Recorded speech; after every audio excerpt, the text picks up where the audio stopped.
When I found out we had to work through the Labor Day holiday, I completely lost it online.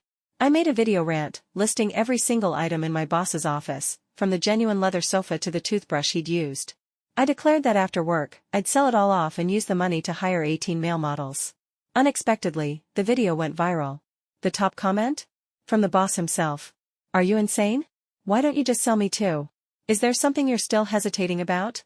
As the CEO's secretary, I was standing outside the conference room with a cup of freshly brewed coffee in hand. Even the soundproof door couldn't block out the man's voice dripping with sarcasm.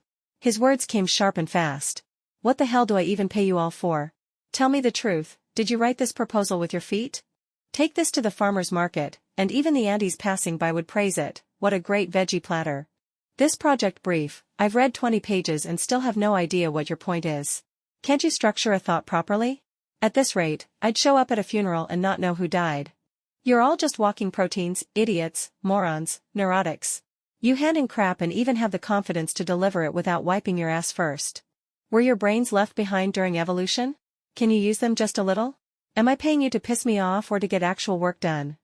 Inside the room, everyone had their heads down like turtles. Not a sound. Hearing that, I wisely turned and walked away with the coffee. My boss was mid-explosion. I wasn't about to walk into his line of fire. He could survive without coffee. But I couldn't survive another scolding. I pretended I had to use the restroom. By the time I returned, the meeting room was already empty. Crisis, temporarily averted. So, I brewed a new cup of coffee and made my way to the CEO's office. The door was half open. Someone had beaten me to it.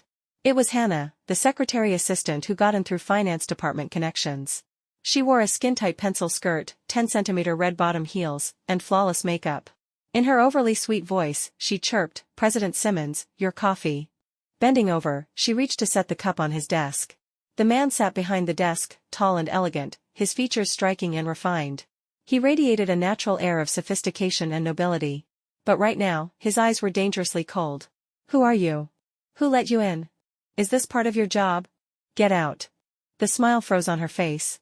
"President Simmons, I'm the new secretary assistant, Hannah.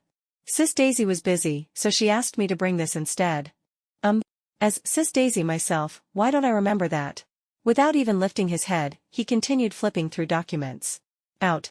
Don't make me say it twice." Hannah took a deep breath. The next second, she teetered forward dramatically as if her heels had grown spikes. She looked ready to throw the coffee on him. Still unmoved, he said in a cold, low voice, "Before you spill anything, think it through. This suit cost 200 grand. Can you afford to pay for it?" She wobbled for a moment, but managed to stay upright. His eyes scanned her from head to toe, and he let out a scornful chuckle. "Dressed like this, what kind of job are you hoping to get? You want the cops to arrest me for harassment? I don't even know how HR approved you. You don't even serve as visual decoration. Trying to replace Secretary Lee? You're neither as good-looking nor even 1,000th as competent." I couldn't help the corner of my lips twitching upward.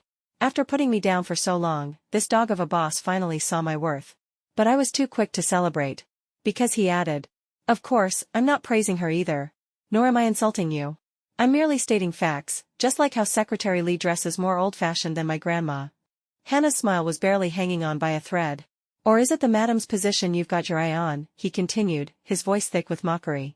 "You shouldn't chase after things that don't belong to you. Instead of fantasizing about flying up the social ladder overnight, you should work on improving yourself. I suggest you check if you've got Parkinson's, or epilepsy." Well, no surprise there. Jude's poisonous tongue was nothing new. Sniffling, Hannah walked out with the coffee still in her hand. And on her way past me, she even shot me a sharp glare. The very next second, his voice rang out, flat and indifferent, "Secretary Lee, how long do you plan to stand in the doorway? Picking up side work as security?" I sighed and stepped inside. Unjust disaster, once again. He adjusted his gold-rimmed glasses slowly. His slender fingers tapped rhythmically on the desk. The way this looked, yeah, I was about to get scolded again. "Secretary Lee, I'm not paying you a 7-figure salary to enjoy the show. Try learning from a utility pole, always know your place. Use a little precaution. I'm worth too much now. If I get poisoned, you'll be eating prison food. For the salary I'm getting, I swallowed it. Try using those eyes of yours. If your nearsightedness is that bad, the company can fund your laser surgery.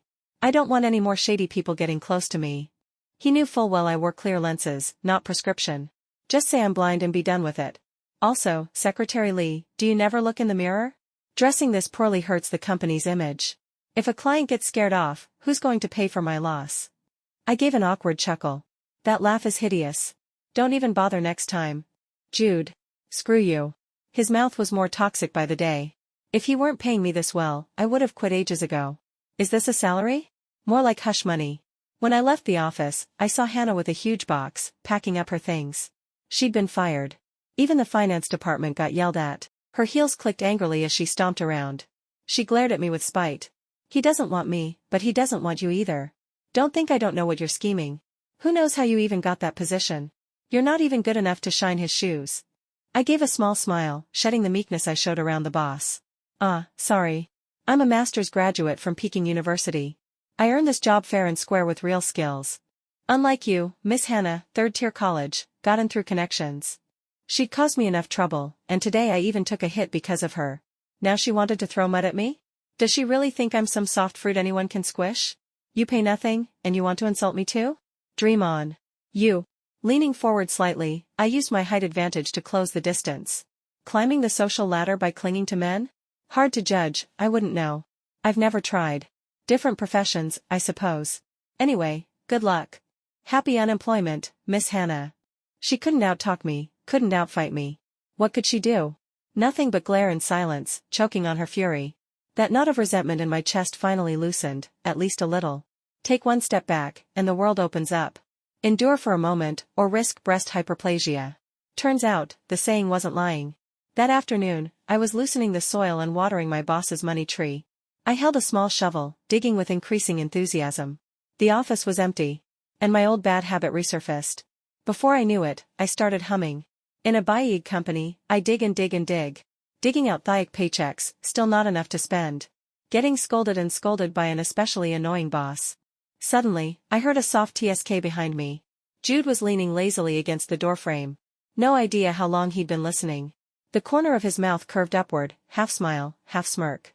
Such a lovely singing voice, Secretary Lee. You got a death wish? As someone who sings chronically off-key, having my performance overheard was a public execution. My face flushed bright red in an instant. Ever thought about becoming a singer? He added calmly. If yes, I'll call the police. Jude, go screw yourself. The day before the Labor Day holiday. Jude had just returned from a business trip. The driver, Lewis, happened to be on leave, so the boss told me to pick him up at the hotel entrance. There were too many people around.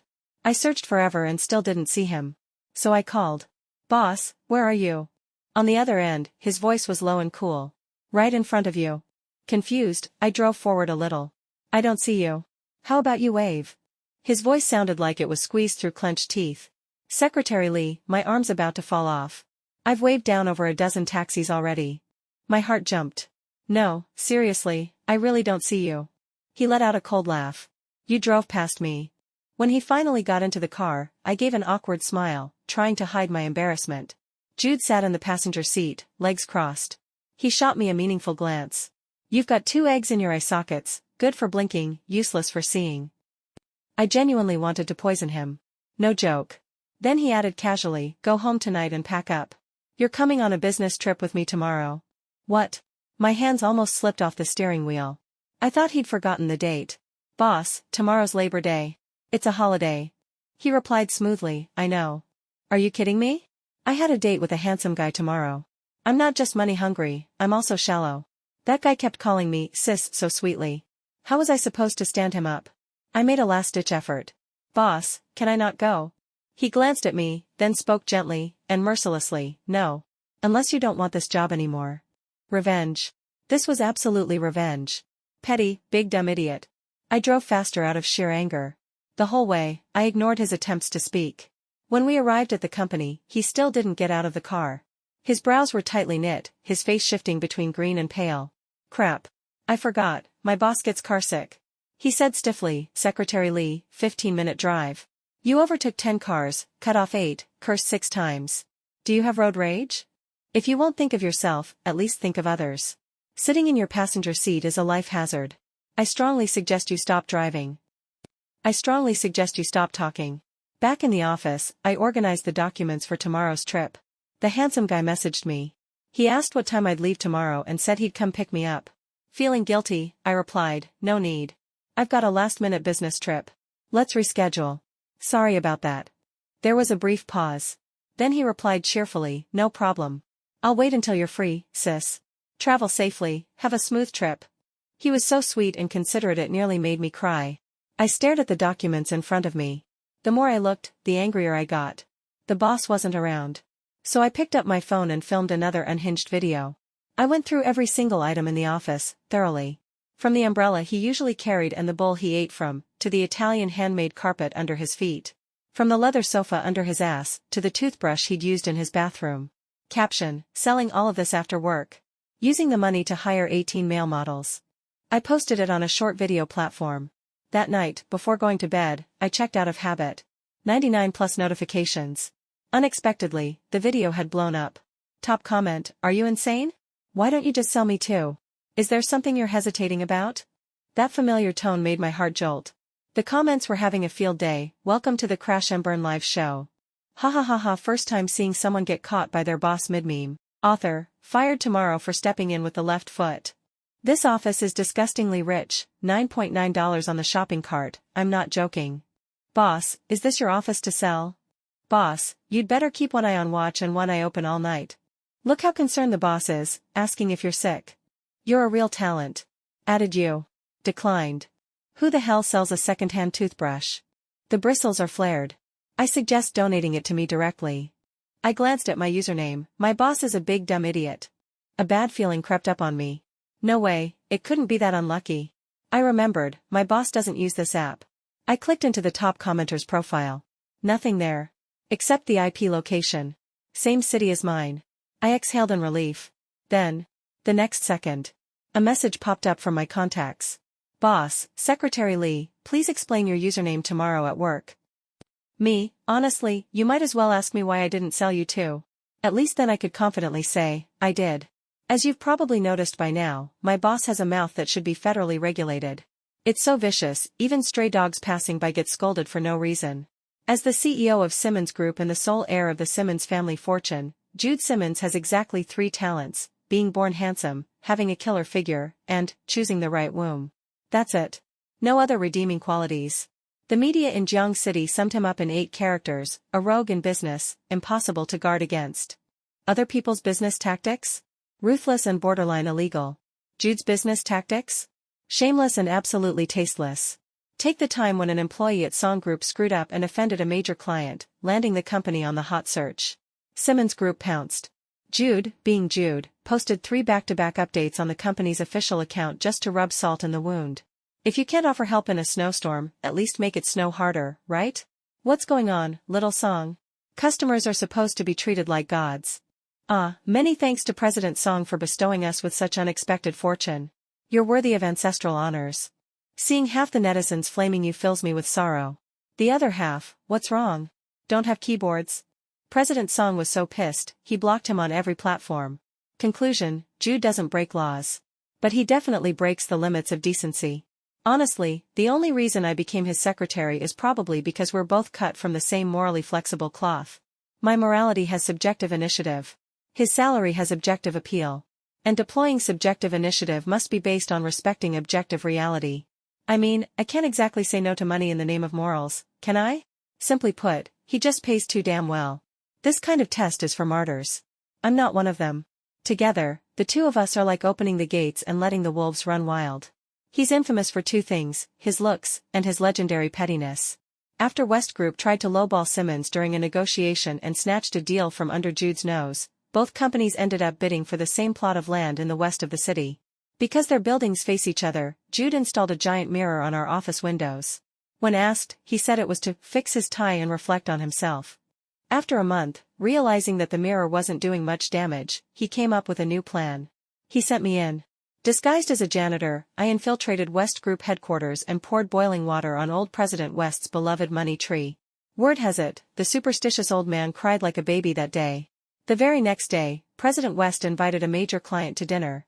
While Jude provided a distraction, I slipped into the back kitchen and swapped the 12 luxurious main courses with 12 plates of daylilies. The dinner collapsed. The deal fell through. President West had no choice but to retreat, licking his wounds. The man was getting older and had taken to biking for his health. Just before he set off, I let the air out of his tires. Then Jude, completely unfazed, drove by and offered him a lift, like some benevolent angel. President West was left torn, scold the guy or thank him. When he got home, his wife smacked him. Why? There was a faint lipstick stain on the hem of his shirt. Realizing what had just happened, President West nearly choked on his own regret. Lost in business, betrayed in love. After bullying the old man to his heart's content, Jude turned his attention to his next target, little President West. The son hadn't even graduated college and couldn't care less about the family business. Forced to show up at the company every day, he spent work hours watching TV or playing games. So Jude bribed his secretary. If the kid was watching TV, she'd unplug his Wi-Fi. If he was gaming, she'd steal his charger. Within 2 weeks, the poor guy's gaming rank dropped 3 tiers. He got cussed out by teammates day and night. You'd think he'd start suspecting something. But instead, he marched straight to his dad, full of righteous fury. I told you this place has bad feng shui. Even your tree died. But you wouldn't listen. And just like that, he booked a private room at an internet cafe to game in peace. Naturally, I arranged for a hot girl to join him. And just as naturally, Jude picked up the phone and reported it to old President West. Sir, your son's skipping work to fool around with girls. That night, little President West got absolutely destroyed by a double-team beating at home. The next day, he showed up at Simmons HQ sobbing in front of Jude like a bullied puppy. With a little physical interference and psychological warfare, Simmons won the bid. Jude celebrated by blasting "Good Luck Comes" on loop from a giant speaker at the company entrance. And as his ever-thoughtful secretary, I was already there, holding up a red banner that read, "Simmons stands strong. West Group, long gone. Tacky music, tackier banner." President West was fuming. His face went red, then purple. Pointing at Jude, he roared, "You little bastard. I held you when you were a baby. What kind of heartless snake have you become?" Jude raised an eyebrow, completely serious. "Uncle West," he said calmly, "kind words build bridges, harsh ones burn them. Let's avoid saying things that aren't conducive to unity." To be fair, I am the most effective secretary Jude's ever had. He'll never find anyone else as morally flexible. I mean, talented, as I am. But to look at the downside, I've been pretending to be a harmless little assistant for 6 months now. Never talked back.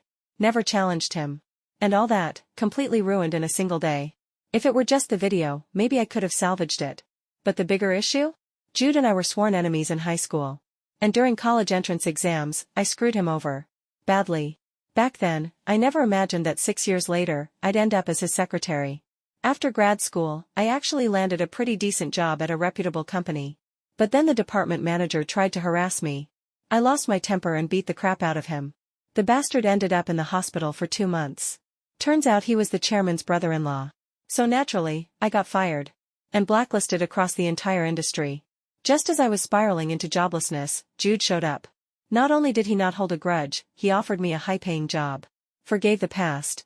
Hired based on merit. What a great man. To keep him this great, I decided I'd keep playing dumb. Who knew I'd slip up today? Big miscalculation. And now, considering his world-class pettiness, what if he decides to dig up all the old grudges and settle them together? Nope. Can't even think about that. Too terrifying. I went to bed. 9 a.m. the next morning. His car was parked downstairs outside my apartment. Jude sat in the back seat, long legs crossed, his side profile elegant and composed. I stood there, hesitating over which foot to step in with, left or right. He lazily lifted his eyes. "What? You planning to sell my car now too?" "No." I shook my head like crazy. "Then what are you waiting for? You want me to roll out a red carpet?" Maybe I didn't sleep well. My brain glitched. I blurted out, "Boss, how should I get in? Left foot first? Right foot?" He gave me a look and snapped, "Just jump in." So, I did. I really did. Obediently, like a well-trained monkey, I jumped. Problem was, I used the kind of strength I'd once reserved for long jump exams in gym class. Couldn't stop. He couldn't dodge. I flew forward like a missile. Thud. A low, muffled grunt. His back slammed into the car door. My forehead hit his chin. Reflexively, I reached out for support. My palms landed on a firm chest, pounding with a steady heartbeat. We were close. Way too close. His breath was warm, damp against my hair. A large hand gripped my waist. His gaze, dark, still, and unreadable, locked onto mine. I lifted my head, and my gaze instinctively landed on those slightly flushed lips, and the curve of his throat as he swallowed. The air between us shifted, strangely. Until a faint gasp came from the driver's seat, breaking the tension like a pin popping a balloon. I instantly bounced off my boss like a spring-loaded toy.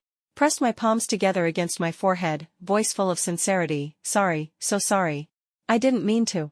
Jude slowly straightened up, rolled his shoulder, and said nothing. A faint red had crept up the tips of his ears. A moment passed. MHM. You meant to. Lewis, our driver, turned his head with gossip glimmering in his eyes. But I hadn't forgotten how Jude verbally demolished Hannah just yesterday. I shot my hand up, like I was swearing in court. I swear I had absolutely no improper thoughts. Not even the tiniest bit. If I did, may I never be Shut up. You're so noisy. Cut off mid-vow. Jude exhaled sharply, then pressed a finger against his twitching brow. I silently finished the sentence in my head, able to make money. His face immediately turned cold. He turned to the front. What kind of driving is this? My head spinning. Lewis opened his mouth to explain. But wait, the car hadn't even started yet. Everyone just shut up. Jude barked. Well, the good news, last night's incident had passed. The bad news, he was back to being moody and unpredictable. I zipped my lips and kept still. The car fell into an awkward, oppressive silence. Only then did I realize. When I swore my innocence earlier, I think I raised 4 fingers. There are no eternal friends, no eternal enemies. Only eternal interests. This business trip was about negotiating an investment deal with West Group. And in the business world, half the deals get sealed at the dinner table. The private dining room door opened. Inside, a boy in a black tee sat with one leg propped up, completely immersed in a game. Jude frowned deeply. Why is it you? The boy looked up at the sound, putting his phone down. His silver-gray hair framed a sunny, youthful face. Hands tucked behind his head, his posture was pure laziness. What can I say? My dad didn't want to see you. Then his gaze swept behind Jude, landing on me. His eyes sparkled. Sis. Surprise. The moment I saw his face, I instinctively took 2 steps back. Surprise?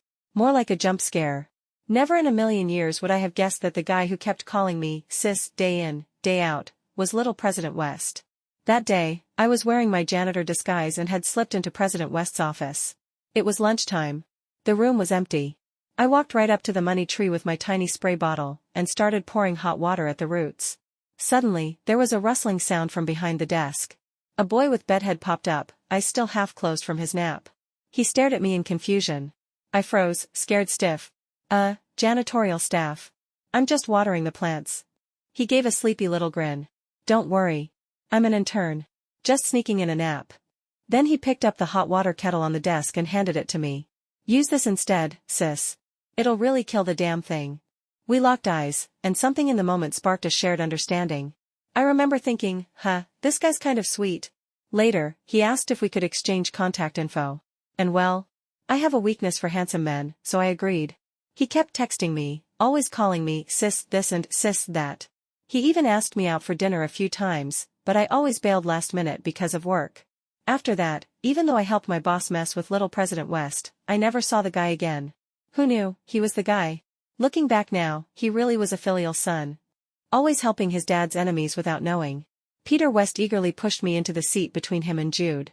He handed me the menu like a doting puppy. Sis, order whatever you want. He completely ignored the third wheel. If you didn't know better, you'd think it was just the 2 of us on a date. Jude's gaze moved between us, something unreadable flashing in his eyes. His eyes lingered on Peter's ridiculous hair. Then the corner of his mouth lifted ever so slightly. A goat farting like a sheep. Stylish and pretentious. Just then, the dishes arrived. Peter subtly moved the plate of cilantro beef to the side, clearly not a fan. But then came a cold voice from the left, even an ugly duck can be picky about cherries, huh? Peter clenched his fists, fuming. Then he smirked and turned to Jude. Sis, does he talk to you like this too? Wait, you're quiet. Don't tell me it's true. They say women bloom at 30, but men rot like old cucumbers. President Simmons is, what, 26 now? Yikes. Can someone shut him up? My boss's face was black as the bottom of a pot. In a panic, I grabbed the serving chopsticks and placed a chicken drumstick into Peter's bowl. Eat. Just eat. Peter dropped his protest and beamed, dimples on full display. I'll listen to sis. Secretary Lee, Jude's voice was like a thunderclap, have you forgotten who you belong to? His face was dark and unreadable. I rushed to pour him a glass of water. Boss, have some water. Peter, mouth full of chicken, muttered under his breath, stingy. He would drink cold water. So what if she's your secretary? She's also my senior. Wait, little President West really was still enrolled at my university? The table fell into a sudden silence. I couldn't control the situation anymore. Should I just let them fight? Jude's tongue pressed against his cheek. He looked like he was about to lose it, and his usual composure. If you love name-dropping so much, why not claim the earth as your family's too? That campus is huge. You probably ran into her once, Max. Senior, huh? You ever ask her who her deskmate was for 2 years in high school? If not for a little accident, you'd be calling me senior, not her. Suddenly, both pairs of eyes turned to me. Two gods at war. One little mortal caught in between. I averted my eyes, feigned calm, and lowered my head. And bit into a slice of watermelon. Haha, so sweet. I first met Jude in the first semester of our second year of high school. He had just transferred back from overseas. Every inch of him screamed rich kid elite, noble, aloof, and entitled. He carried himself like the world owed him something, and treated everything with casual disdain. Including the one thing I valued most, my spot as top of the class. I'd always known there were plenty of people who lived better than me. Not everyone had to endure what I did. But his arrival made me realize. Sometimes, the gap between people wasn't just a canyon. It was a mountain too tall to ever climb over. I was born into a modestly educated family. Both my parents were college graduates. They'd received higher education, sure. But it hadn't washed away their outdated, rotting values. The day I was born, a crowd gathered outside the delivery room. When they found out I was a girl, my mother, half-conscious, muttered, "What a curse." My father grinned awkwardly as he handed out cigarettes. "No celebration this time," he said. "We'll throw a proper one next time." Back in the countryside, my grandmother slapped her thighs and cursed the sky. She screamed that my dad had married a useless woman and given birth to a worthless daughter. 6 months later, my mother was pregnant again, with a boy. Suddenly, the house was filled with sunshine. Laughter returned. Everyone smiled so wide you couldn't see their eyes. After my brother was born, they passed him around in delight. No one remembered the hungry little girl curled up in the corner. Driven by survival instinct, I cried and screamed. My mom said I was jealous. Trying to get attention because you can't stand your brother being loved more. She said girls were born with envy in their bones. I stumbled my way through childhood, but I never truly understood. I didn't understand why my brother got 3 fried eggs for breakfast, while I couldn't even get one. Teachers said eggs helped kids grow tall. But my dad said girls didn't need that much nutrition anyway. I didn't understand why my brother could attend an expensive private school, while I had to claw my way into a public school through grades alone to avoid tuition fees. I didn't understand why my brother threw tantrums to avoid after-school programs, and my parents would coax him patiently. But when I offered to go in his place, they scolded me for being manipulative at such a young age. I didn't understand why my brother never had to enter a kitchen or touch a sponge, while I woke up early every day, plunging my hands into cold water to scrub greasy dishes. Then washed the entire family's clothes by hand, all year round. I didn't understand why, when I stayed up late studying, no one ever came to check on me. No warm milk. No kind words. Only scoldings. "You're wasting electricity. You're a money sink." I didn't understand why, just because I was the older sister, I always had to give up the best things for my brother. I had to help him with his homework. If he hit me, I couldn't fight back. I didn't understand why he got driven to and from school every day, while I had to walk. I didn't understand so much, so I started asking why. In middle school, the school was too far from home. I didn't want to waste so much time on the road. So I asked my dad, "Can you take me to school, just like you take my brother?" Since they didn't trust him, my brother stayed a day student. But I lived in the dorms, only needing a ride once a week. My dad didn't respond. I thought that meant he'd agreed. That Monday morning, before 5 a.m., I was jolted awake by my mother hitting me with a feather duster. She sneered. "Didn't you ask your dad to drive you?" I sat in silence as I got into the car. Outside the window, the sky was still black, like a beast bearing invisible fangs. On the way there, my dad cursed nonstop. "Why don't you just die already?" His eyes were filled with so much hate, it looked like he wanted to swallow me whole. 15 minutes. That drive became the most venomous moment of my life. I never imagined a father could say such vile things. We arrived too early. The school gates weren't even open yet. I sat by the cold metal railing, waiting 2 full hours in the dark. The cold seeped through my bones. I watched the sun slowly rise in the east, filling the sky with golden light. And from that day on, I carried a fire inside me. A stubborn, unyielding drive. It pushed me to wake up 2 hours earlier every day, and walk 6 li, about 3 kilometers, to school. Exactly 9,268 steps. I did that for 3 years. Unlike my brother, I never worried about money. I didn't have an allowance. All I had was a fragile, worthless sense of pride. I tried asking. Once. But my parents were cultured, so they didn't just refuse. They used words like knives, slicing my dignity to pieces. Humiliated me to the ground. While my brother enjoyed a carefree childhood, I was already thinking of ways to earn money. So yes, I've loved money since I was little. I can't survive without it. I picked up recyclables in the neighborhood. I wrote homework for others. Passed out flyers. Sold correction fluid before exams. Sold colored pens afterward.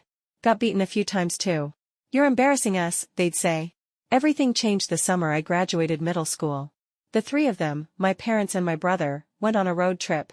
They argued in the car, and my brother grabbed the steering wheel. The car sped into oncoming traffic on the highway. They collided head-on with a truck. Both vehicles flipped. 5 lives. Not one survived. When I first heard the news, my initial emotion was regret. Regret for the newlywed couple in the truck. Their funerals were rushed. My grandmother hurried in from the countryside to claim the inheritance. She didn't want to leave me a single cent. But I grabbed a kitchen knife, kicked up a storm, and fought back harder than she did.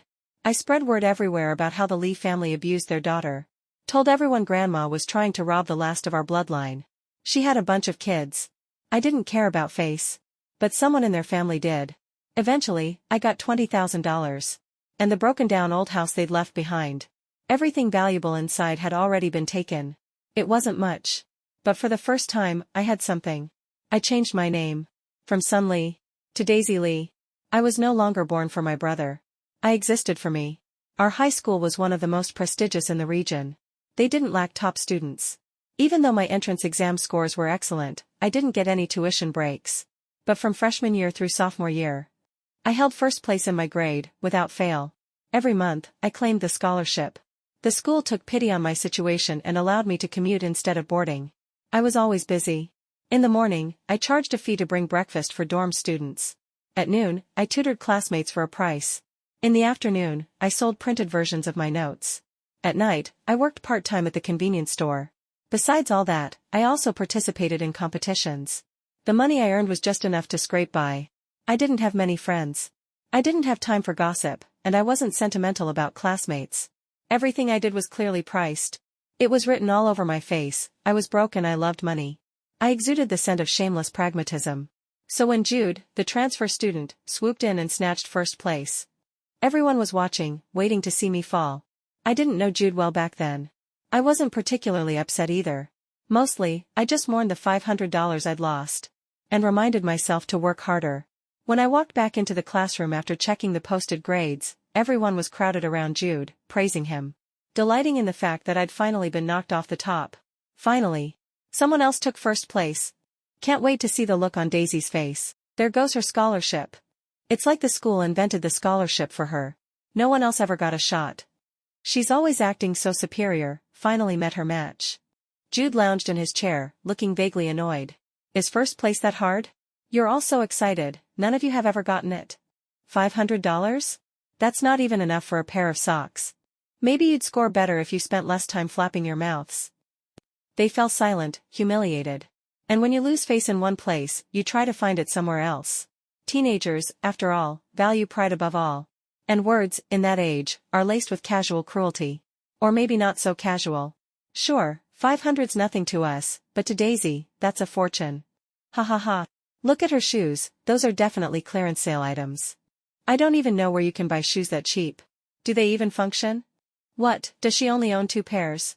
I've never seen her wear anything else. Maybe she never washes them. I'd heard worse. So compared to what I'd endured before, this was almost funny. I replied calmly, "You're all so concerned about me. Are you planning to donate?" Sometimes, your weaknesses can be your sharpest weapons. Dwelling on things I couldn't change would only add to my frustration. They instantly shut up, their expressions full of guilt. Laughing at my poverty, yet doing nothing to help me out of it. Then tell me, what does my poverty have to do with you? People who shine always attract attention. Good-looking, smart, rich, a transfer student. Jude had all the right labels to become the center of every after-class conversation. They said he wore a different outfit every day. Never repeated shoes. And each pair cost a fortune. They said he barely paid attention in class and still aced the tests. Must be talent. Daisy, on the other hand, could only rely on hard work. They said he didn't even belong to our world. But to highlight someone's brilliance, you often need a backdrop. That backdrop was me. I became the contrast to Jude in their mouths. He was the prince on a pedestal. I was the peasant in the dirt. They said I was crude, and he was refined. I never hurt Jude. But his presence brought ridicule to my door. It wasn't his fault. But because of him, the mockery began. So, it was hard for me to see him objectively. Especially after the monthly exams. The homeroom teacher noticed Jude's English was exceptional but his Chinese was weak. While I was the opposite. So we got paired up as deskmates.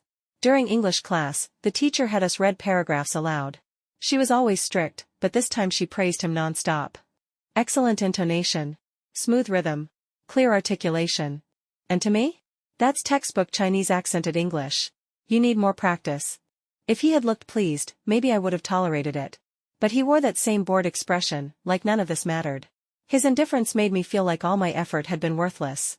What I had chased with all my strength. He had without trying, and even scorned. I used to think rich people were cute, because I loved money. But now, I just found him annoying. I couldn't stand people who showed off. He tried talking to me. I ignored him. He asked for help with homework. I said nothing. He mocked my English pronunciation. Said I sounded like an alien.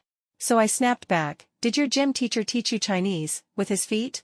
Knowing his Chinese was weak, I started roasting him daily with obscure idioms and sayings. You're like the Queen Mother on her period. Nuts. A naked man pushing a millstone. Making a spectacle of yourself. A goat farting like a sheep. All flashy and fake. He'd clench his lips in frustration, puffed up like a pufferfish. The next day, dark circles under his eyes, he'd clearly crammed overnight. He strutted in like a rooster, smug and proud. A turtle looking in the mirror, see that ugly mug? I raised a brow. A lemon falling into a chamber pot, yellow, sour, and stinky. A dead turtle in soup, full of bad ideas. A turtle buying watermelons, some roll, some crawl. He said I was fake. I said he was pretentious. We couldn't stand each other. After a few rounds of exams, first place bounced back and forth between the two of us. But I noticed something, every time he took an exam, he used the same pen. Before each test, he'd fold his hands and mumble something strange. Almost like a ritual. I was convinced he had outside help. Rich people have their ways. I thought maybe he'd hired a ghost or something. So, in the name of fairness, I went and bought 2 identical pens before the next test. Gave one to him. Kept one for myself. Once he switched pens, he was exposed. Our history teacher walked into the room holding graded tests. He gave us a long, meaningful look. Definitely aimed at him. The 2 lowest scores in the entire grade are in our class. Jude Simmons. 25 points. The classroom went dead silent. A perfect score was 100. Scoring 25 was quite the achievement and failure. Jude, having been called out, looked genuinely stunned. The teacher handed back his paper with a sigh and a deadpan tone. You're a real disgrace. A traitor to your own people. I couldn't help it. I burst out laughing. She turned her head and looked straight at me. Don't laugh. You're not much better, 20 points. If he's the traitor, then you're the enemy general. The entire class, including Jude, was shaking with laughter. Turns out smiles don't disappear, they just move on to someone else. When I got my test paper, I finally realized I'd left all the long answer questions completely blank. Clean as a slate. So had he. We glanced at each other, then both turned to check our pencil cases. On the side of the pen we'd used, in tiny print, it said, disappearing ink pen. Of course. When I bought them, I told the shopkeeper I needed the cheapest black pens. Cheap for a reason. The test had a total of 100 points. Multiple choice was worth 25 and filled in with 2B pencil, those had been scanned by machine. But the remaining 75, the long answers, were done in ink. Which meant, he got all his multiple choice right. I missed one. You switched my pen, didn't you? I was guilty as charged, so I admitted it honestly. His expression stiffened. Slowly, he looked up. Daisy, are you seriously messed up? I was praying to Athena. The goddess of wisdom. Oh. That's what he was doing. Well then, to keep it fair, I'll pray to Confucius next time. From that moment on, I truly understood just how petty he could be. And how long he could hold a grudge. Because I stayed up late and had to pick up breakfast in the morning, I was always late to morning study sessions. To avoid being marked tardy, I climbed the wall and snuck in. Jude, who almost never came to morning sessions, suddenly volunteered to join the student discipline committee. Every morning, like clockwork, he sat behind the wall, waiting to catch me. My name stayed on the weekly rulebreaker list for an entire month.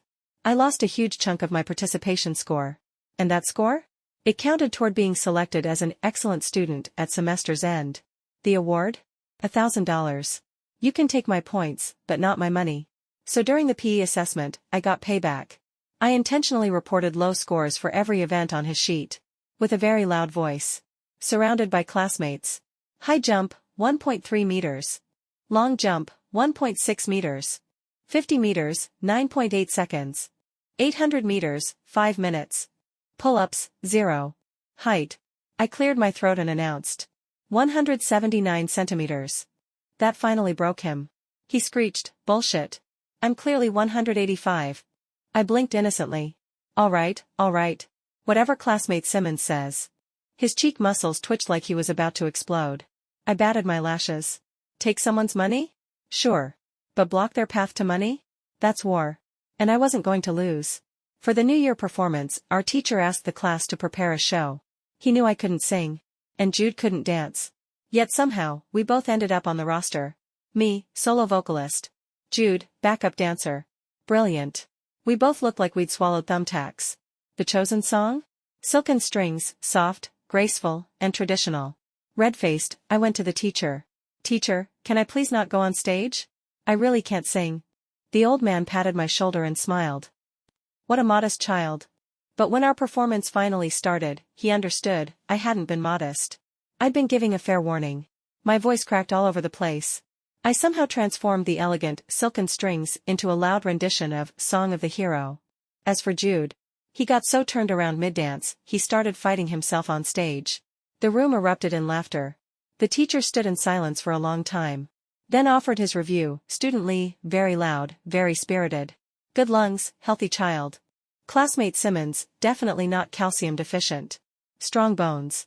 Good character. You too, perfect materials for studying, not performing. Respect? Dignity? All gone. I didn't have to look in a mirror. I knew my face was beet red.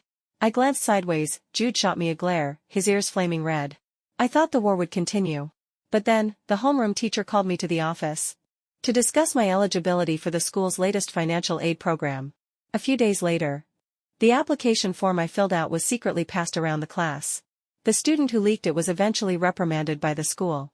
But by then, the form had been read by everyone. Every single line was my own confession. Everything that had been fuzzy and private was suddenly public. People stared at me differently, with sympathy, shock, even avoidance. Rumors began to spread. They said I was cursed. That my parents and brother died because of me. That anyone who got close would meet the same fate. Self-proclaimed justice warriors warned Jude not to sit with me. I thought he'd take the chance to kick me while I was down. But instead, he didn't even bother lifting his head. His lips curled into a mocking smile. I've seen people with tiny feet. Never seen someone with a brain that small. Empty upstairs? That's fine. Just don't let water get in. Bad grades can be improved. Ugly looks can be fixed. But being malicious? That's incurable.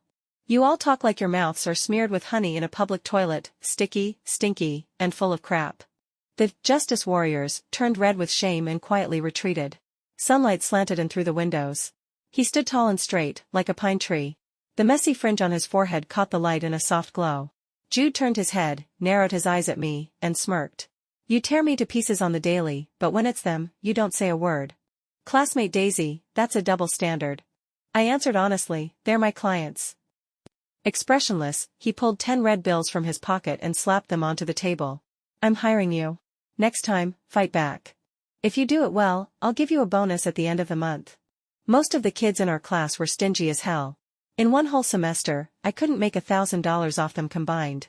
So it took me less than 2 seconds to decide. I snatched the money, grinned like a bootlicker, and replied, yes, boss. You can argue with anyone. But never argue with money. Boss, and hey, if I am cursed and you get hit too, just remember, your money is yours, and fate is fate.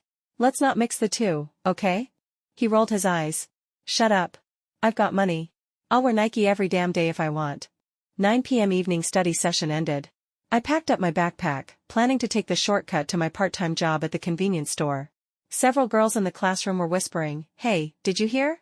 There's a pervert hanging around the school area. An exhibitionist. He scared a bunch of girls to tears. They say he's on Lincoln Road. Let's take the main road tonight. I'm scared. My hand froze mid-zip. Jude slung his bag over his shoulder, stood up, then sat right back down. He asked casually, "Hey, which street do you live on again?" "Lincoln Road. The same one I had to pass to get to my job. Even if I wasn't working, I'd still need to go home, right?" "Maybe, don't go that way," he offered. "No. I'm going." Time was tight. I slung on my bag and ran out the door. Behind me, his voice echoed faintly, "Daisy, wait, I'll walk you." But taking the detour would cost me a whole extra hour. And my shift started at 9:15. If I was late, half my pay would be docked. Why should I avoid that road? I'd go straight through. I didn't care what kind of pervert was there. "If you block my way to money, I'll make sure you become a dead pervert." The alley was dimly lit. A few meters ahead, a man in a suit stood in the middle of the path. Unzipped, fully exposed. He smiled with a deranged twist. Damn. A real pervert. I dropped my backpack, rolled up my sleeves, and advanced. Why was I always broke? Because I'd spent half my savings learning self-defense.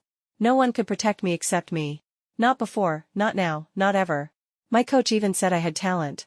Tall, strong, fast reflexes. I aimed one sharp kick, landed dead center. The guy screamed like he was possessed. I kept going. Aimed only for the spots that hurt most.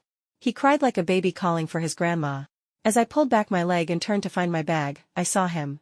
A boy in white and black, standing quietly by the wall. Jude. He held my backpack in one arm. And a brick in the other. When I turned, he instinctively flung the brick away. I didn't see anything. Then after a beat, added, "Really?" At the police station. Jude stayed calm as ever. "Officer, I'm telling the truth. I saw the guy trying to grope her, and then classmate Daisy shouted, and I swear, it was like a mountain collapsing. The pervert flinched, turned, and ran straight into a wall."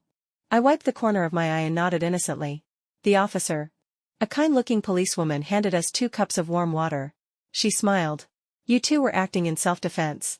You did the right thing. Don't worry." Turned out the guy was a repeat offender. When we left the station, not only was I fine, I got a $500 reward. As for work, I called my boss and explained what happened. She told me to rest for the night. Still paid me in full. Money really does bring happiness. And I'm not ungrateful. Suddenly, everyone looked a lot more pleasant.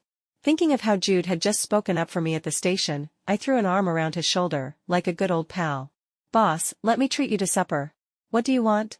He turned slightly, lips curling at the corners, "Mala tang. Spicy hot pot skewers." Well, young Master Jude, coming down to earth? I love mala tang. When we ate, he dumped in way too much chili. I warned him not to waste, but he insisted that it tasted better this way. His lips swelled up like sausages. Looked ridiculous. Had to run to the bathroom 3 times. Turns out money can move mountains. After that night, we finally declared a truce. He stopped catching me behind the wall. I helped him with Chinese. He helped me with English. He even introduced me to a high-paying tutoring job. $500 over the weekend. I apologized for misjudging him. He wasn't a pretentious jerk. He was my god of wealth. On the last day of National Day break, I was at home doing homework. Chocho, the dog I raised, suddenly barked at the door. Don't be fooled by his tiny size. He's fierce. I opened the door and saw Jude, holding the leash of a huge golden retriever. He stood proud and smug. "Check out my dog." It was tall, with smooth fur, gleaming gold, elegant, full of bounce. Expensive looking. Nice. But I have a dog too. I called into the house, Chocho. A furry little soccer ball zoomed out in a blur, circling my legs. Jude froze. He clearly hadn't expected me to have a dog. He quickly regained composure. Pointing at Chocho, "That tiny thing? Useless. Mine's not just pretty, he can protect people." I listened patiently. Yep, he was just here to brag. Doesn't even look like a real breed. Probably a mutt. I squatted, patted Chocho's little head. "Get him. He just called you a mutt." At my words, the black blur shot forward like an arrow, barking ferociously. The golden retriever's eyes widened in horror. It yelped and backed away. Jude's face drained as he ran. "Bro. I didn't mean you. I meant mixed breed." "Mixed breed. Chocho never bites. But he sure can scare." I sat back, munching watermelon and watching the show. Jude was so hoarse from yelling, "Bro," that Chocho finally strutted back and flopped onto my foot like a king. Too exhausted to protest, Jude plopped down on the ground, panting hard. "Daisy. You did that on purpose?" "Well, who asked you to come all the way here just to show off?" He scowled, lips twitching, shoulders trembling. "I wasn't showing off. I came here to give you the dog." "Wait, what?" I scrambled up, stuffed the half-eaten watermelon into his arms. My bad. Sit, sit. Eat watermelon. Calm down. He huffed. The brave ones are always those who kill dogs.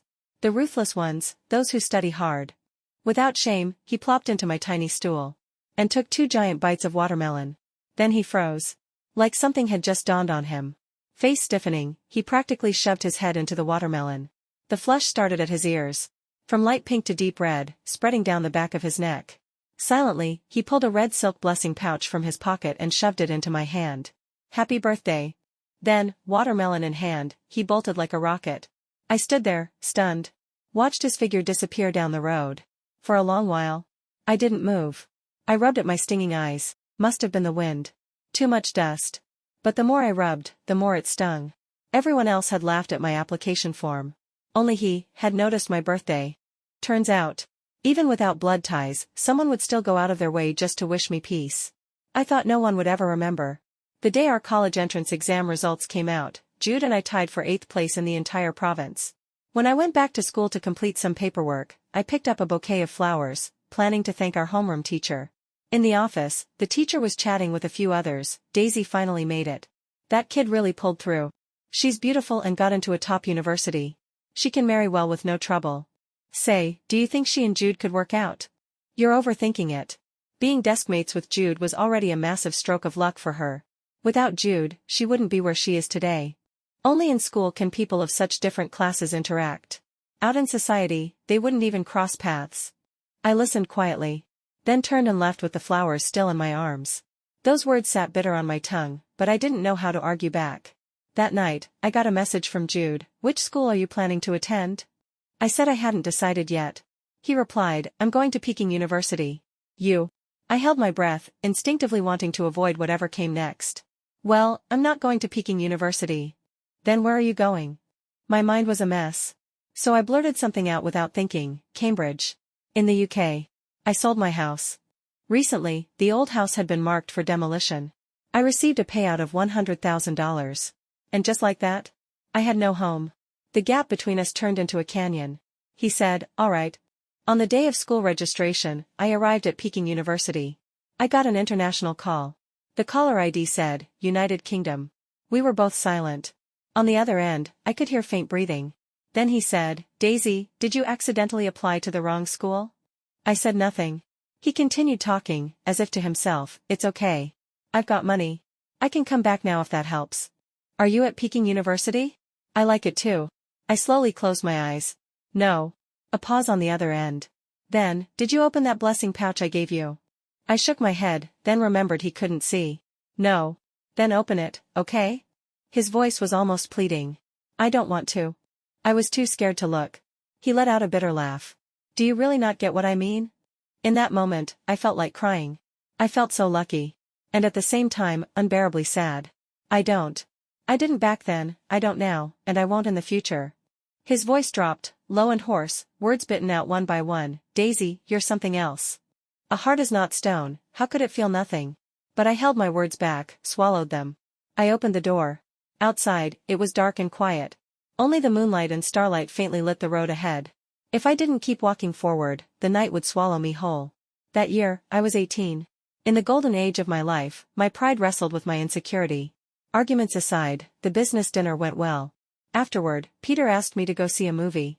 He blinked those dark, innocent eyes at me and said in a pitiful tone, Sister, I got beaten up so bad last time, can't you pity me a little? I coughed awkwardly. I was just about to say yes. Pity who? You? A 140-pound grown man. Stop painting green on a rotten cucumber. Shameless. Jude's glare clearly said, if you say yes, I'm docking your pay. So I swallowed my words. His tall figure stepped in front of me, completely blocking Peter from view. Peter grit his teeth. President Simmons, I'm the client here. Contract's already signed. Even if you were your dad, it's useless. Unless you plan to breach it. And that's triple the compensation. His tone was crystal clear and intentionally dragged out. Peter's face twisted in frustration. Just you wait. I'll cry in front of Grandpa Simmons' house tomorrow. Well, still a kid after all. After Peter left, Jude offered to drive me home. I shook my head. No need. Tonight was exhausting. Dealing with two CEOs was more tiring than my actual job. I didn't want to have to stay alert on the way home too. But he opened the car door with a cold look. Secretary Lee, can you look at the time? It's 10 at night. You want to go home alone? Do you think I'm made of money? Or are you trying to get me in trouble? What if something happens to you? My 10 years of effort would go down the drain. I'd offended the boss so many times, I was certain I was on the brink of being fired. Since unemployment was inevitable, might as well milk what I could before I left. I logged into my alternate WeChat account. Posted on Moments, available during gap period. DM with price offers. Can fly nationwide. Limited spots. Within minutes. 99 plus messages. Who messaged me? Influencers. Celebrities. And at least half were rich socialites. Here's the thing. My boss may have many flaws. But you can't deny. He's rich. And ridiculously good-looking. Pair that with his unpredictable, rule-breaking personality. He's like a tornado in the world of CEOs. Naturally, that made him a hot topic online. A walking trending search term. In this age of traffic equals power, people wanted to leech his popularity. Some wanted his looks. Some just wanted exposure. Every now and then, rumors would pop up. Some actress. Some internet celeb. Tomorrow, who knows, maybe some rich girl with a type. Even when those rumors were clarified later, the women had already gained followers, hype, clicks. Jude was a businessman. He wasn't going to take losses lying down. If he couldn't stop it, he'd monetize it. You want to use me for clout? Sure. But you'll pay. What? Don't want to pay? Then Simmons Group's legal department will sue you into bankruptcy. And just like that, every month, Jude earned a nice pile of cash on the side. Through strategic, legally bound fake romances. Where there's demand, there's a market. Where there's a transaction, there's a place for me. There were countless people dying to leech off my boss's fame but didn't know how. One wants to hand over the money. The other's willing to take it. All it needed was a middleman to bridge the gap. Make it all reasonable, transparent, standardized, and scalable. Upholding the principle of girls help girls, I nobly sacrificed myself for the greater good, and volunteered to be that middleman. The market plays a decisive role in resource allocation. So, to maximize its function, I skillfully deployed pricing strategies, competitive dynamics, feedback loops, and risk management systems.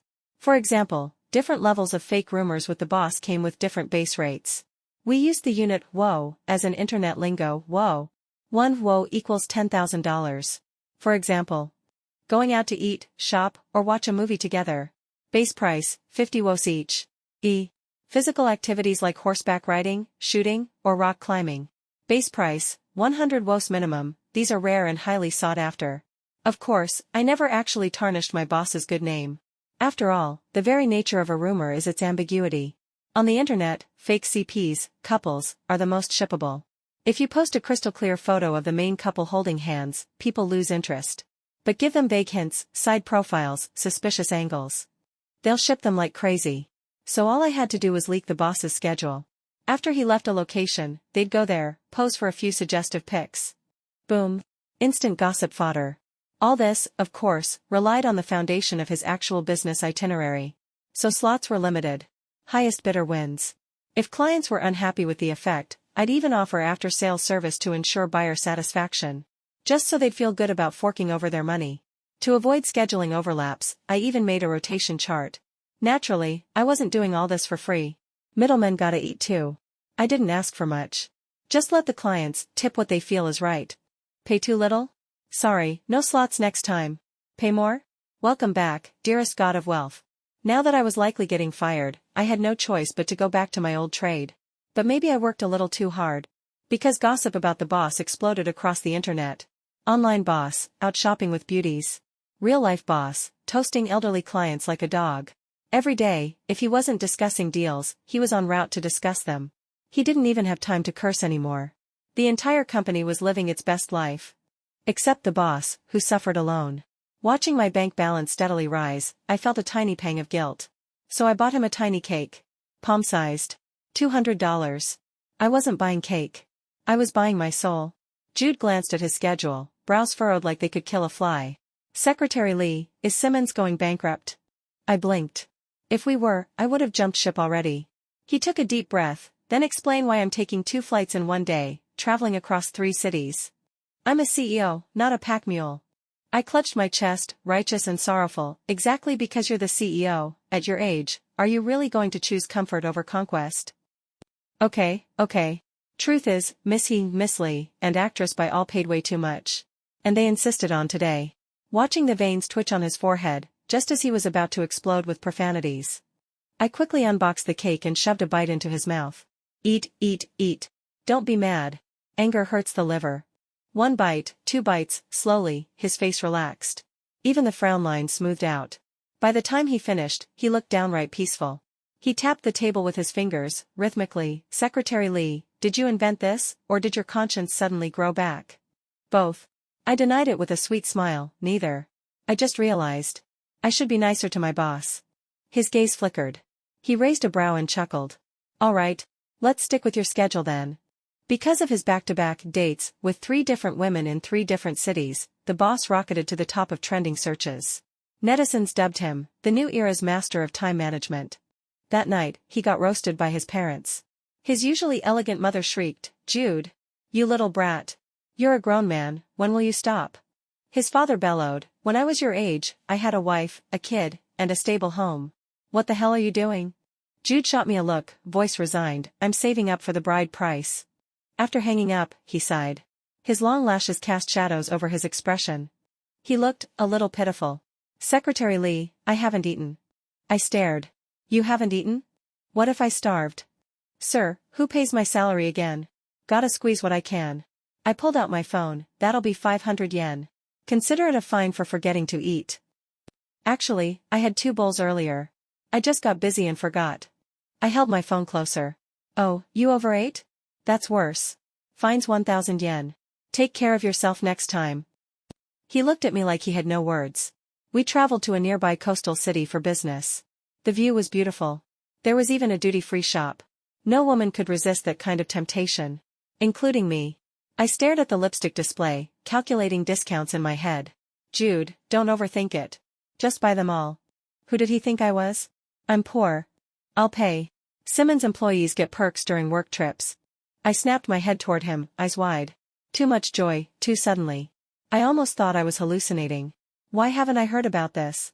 He patted my shoulder. "Because you've never been a boss." That actually made sense. I had no comeback. So I loaded up my basket. "Boss, you're such a good person." He looked at me meaningfully. "How good?" "Ah. Here it comes." The classic setup for a trap. Centuries-old phrases born from social diplomacy, crafted through the wisdom of generations, could only carry me so far. I replied cautiously, "Very good." He rolled his eyes. Fake.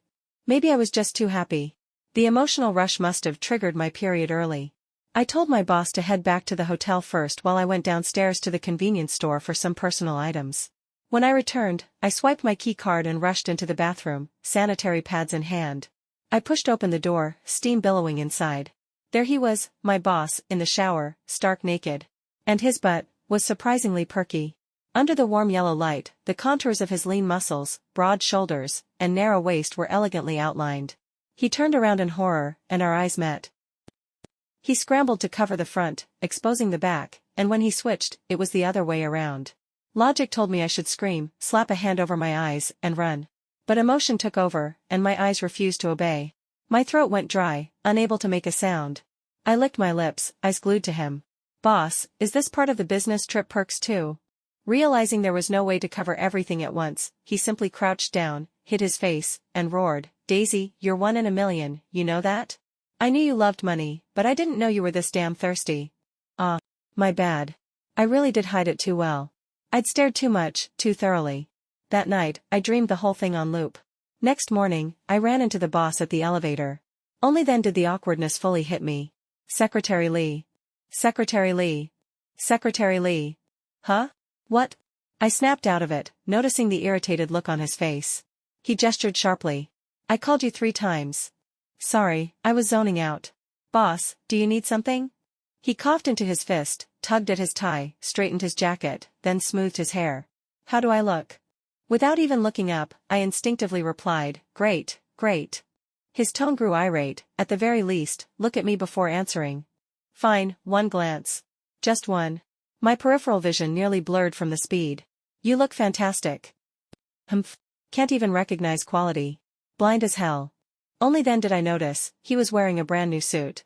The size looked smaller too. It cinched at the waist, lifted the back, and made his butt look even perkier. Damn it. I can't keep looking anymore and I'm going to jail. That whole morning, I was completely off. I couldn't focus. Every time I blinked, I saw his butt. His butt. In the end, I volunteered to replace the cleaning lady at the office entrance. I grabbed the mop and started scrubbing, stealing glances toward the executive office. You like butts? Fine. Let these eyes get a full dose. For the next 3 square feet of floor, I mopped back and forth over 50 times. The tile was shinier than the bald spot on the finance director's head. Jude looked at me from his office door, opened his mouth to scold me, then slipped and fell right on his ass. Your butt, boss, are you okay? He adjusted his crooked glasses, eyes burning with fury. Daisy, are you trying to kill me? I backed away cautiously.